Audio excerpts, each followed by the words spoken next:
Hey guys, welcome to another Profound Studios tutorial.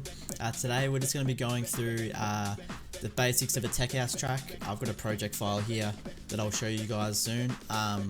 Giving it out for free for you guys just to play around with for yourself. You can kind of see how I go about things, but yeah, we're just going to be going through the fundamentals of a tech house track. You know, your kick, your bass line, you know, your hi-hats, claps, snares, you know, things like that. And yeah, I'm just going to show you guys kind of how I go about it and how to make them sound more professional sounding and unique. So yeah, without further ado, let's dive straight in. Alrighty, so here we are inside my FL studio. As I said, I've got a project file here that it's an old project file of mine for my personal work. But I just decided to duplicate the project and kind of just create something for you guys to give away for free as a thank you for everyone's support and patience. I know I haven't uploaded a tutorial for a little bit, and our latest tutorial also just ticked over 1,000 plays, so very excited about that, and thank you very much. So yeah, we're just going to run through this project. It's pretty much a finished track for the most part. But we're just going to be focusing on the main elements of a tech house track, you know, kick, bass line, hats, claps, things like that. And I'll also give you guys some little tips and tricks on how to give your track some more variation and make it sound a bit more unique to you, I suppose. So yeah, first of all, let's have a look at the kick. Actually, before we do that, I'll show you guys the how the track's sounding so far.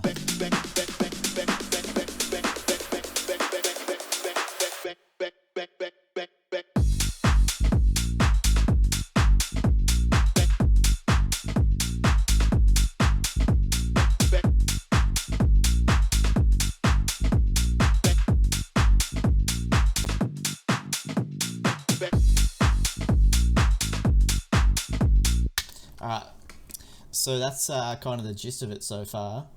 I'll show you guys the kick. It's a very, just a short and punchy kick. Whoops, sorry, that's in the breakdown. Let's have a look. Alright. It's very short and punchy. Yeah, it's, you do want to use a short and punchy kick for the most part in tech house tracks. Particularly the more commercial sounding sort of tracks, I suppose, because you don't want it to clash with your bass line. You know, your kick and bass are the two most important parts of the track. And yeah, a good tip for you guys is you may have a good kick, you may have a good bass line, but they may not always sound good together. So it's important to find a kick and a bass line that gel well together. Otherwise, it'll make or break your track. So that is a very important tip for you guys. Next, we got the bass line, which is a Serum preset from our Tech House Essentials Volume 1 sample pack on our website. The link to the website will be in the description somewhere. If you guys want to go check that out and support the channel and my business, that would be greatly appreciated. But yeah, regardless, you get this preset for free as I'm giving away this project file for free. So let's have a listen to the bass line.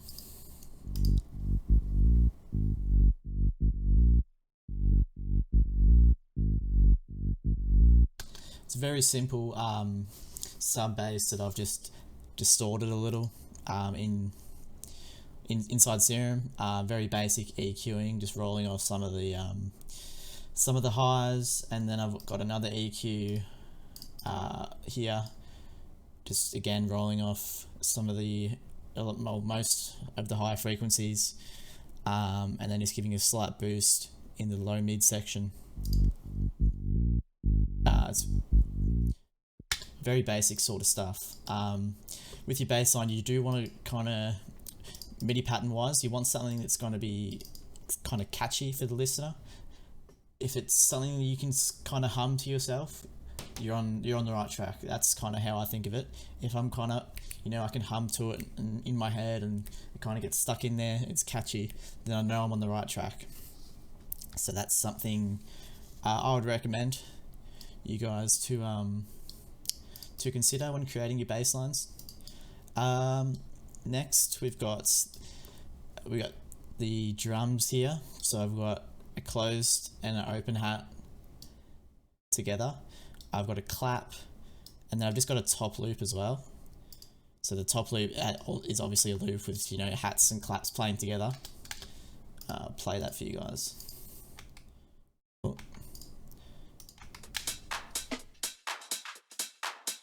But I've got that just kind of a bit quieter under my main drums,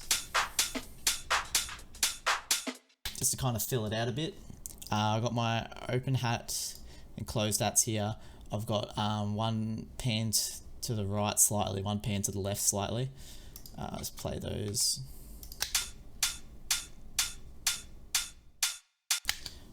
Just kind of make the mix a bit wider.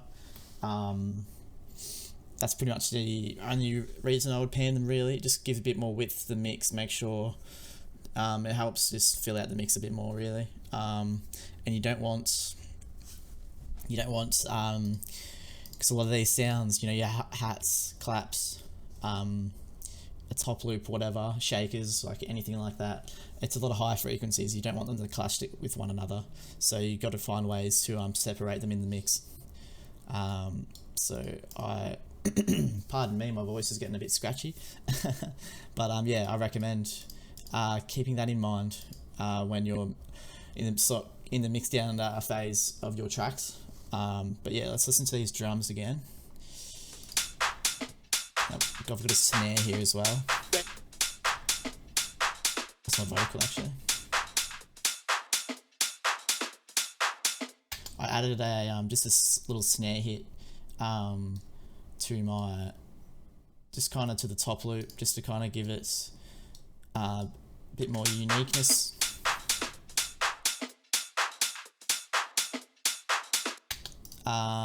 And mixing wise, it's very basic. On all my drums I just have reverb, EQ, and then in the breakdowns I have filters automated, just to kind of bring them into the track and give them kind of just teasing.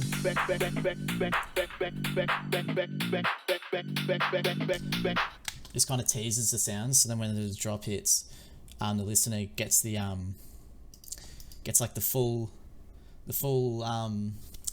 release, I suppose. Like when you're slowly bringing in these sounds, it makes the listener kind of think like, oh, I want more. And then when the drop hits, it's like that release.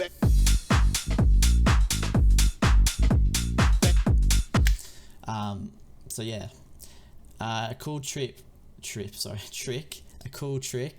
that I do in some of my tech house tracks is, see how I've got a bass line here and then a breakdown bass line. It's the exact same bass, but what I do differently is, so I have, as you can see in the pattern wise, this is all chopped up and has the groove to it, where the breakdown bass is just kind of more constant. So I'll show you guys here.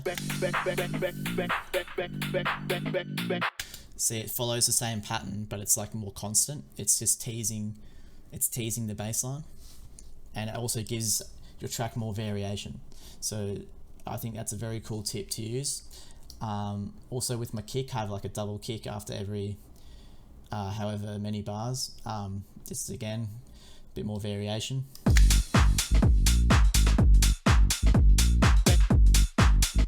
Which is something to consider as well. And then after the first 16 bars of the track, I add some rides in.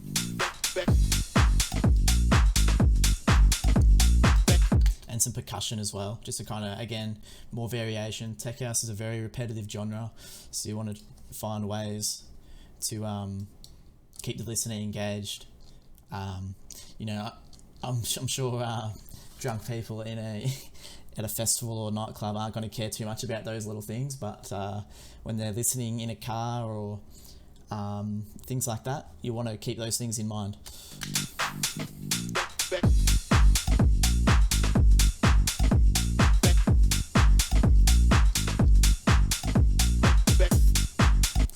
also have a little hi-hat hit here, just to kind of, again, more variation.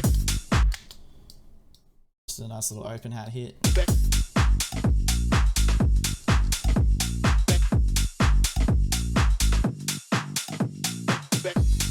And then the percussion down here is just a little cowbell. Just a very basic, catchy pattern. Works well with the bass line.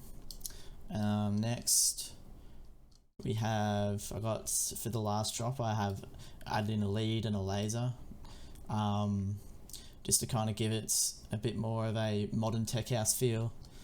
And again, variation, always trying to find ways to add a bit of ear candy for the listener, and just to try and keep things as interesting as possible. So let's skip over to the last drop.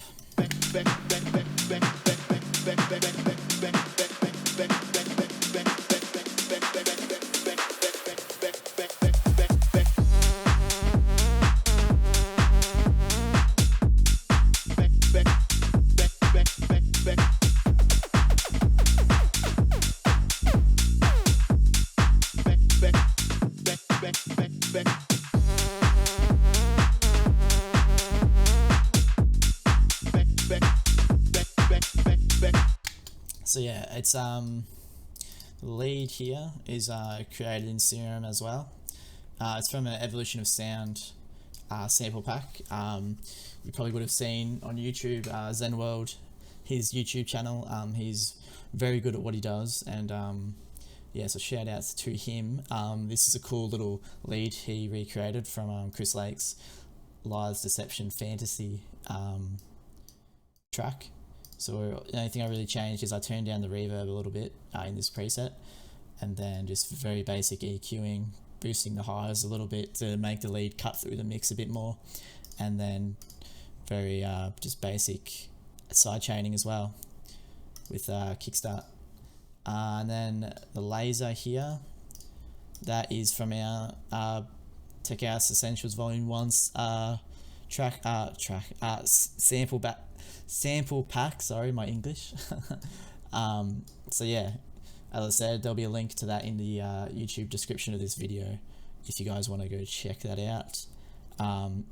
Yeah, it's just a very, very basic laser hit. And I just automated the LFO rates, as you can see there. Very basic. Just kind of gives it a little bit more of a unique sort of vibe, rather than just a simple basic laser shots that you hear in a lot of tech house tracks. So yeah, considering things like that, you know, just how I can implement, you know, a basic sound, but what I can do with it, how can I make it a bit more unique, you know? You know, there's a lot of good music out there. You don't want to just be slapping things together and calling it a day. You want to be adding unique stuff so people have reason to listen to your stuff over someone else's. So yeah, what else do we have here? We have, so after the this section of the drop, then I go back to the same structure as the first drop to kind of how do I word it, to give the sense that the track is coming to an end, I suppose, before the outro plays.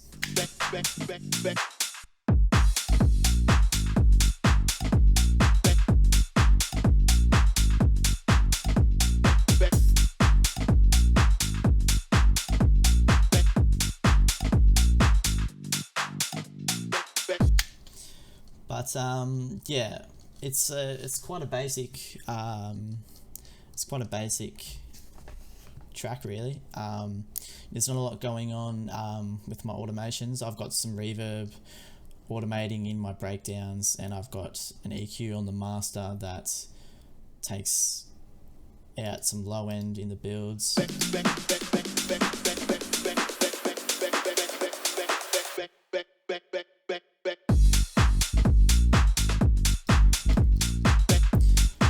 You know, that helps add more tension and kind of tease. It kind of helps just the build to the drop a lot more. If I were to take out the reverb and the EQ, it would just sound like, it would just sound almost the same as the drops, really. So just those little things creates a bit of variety in the track, really.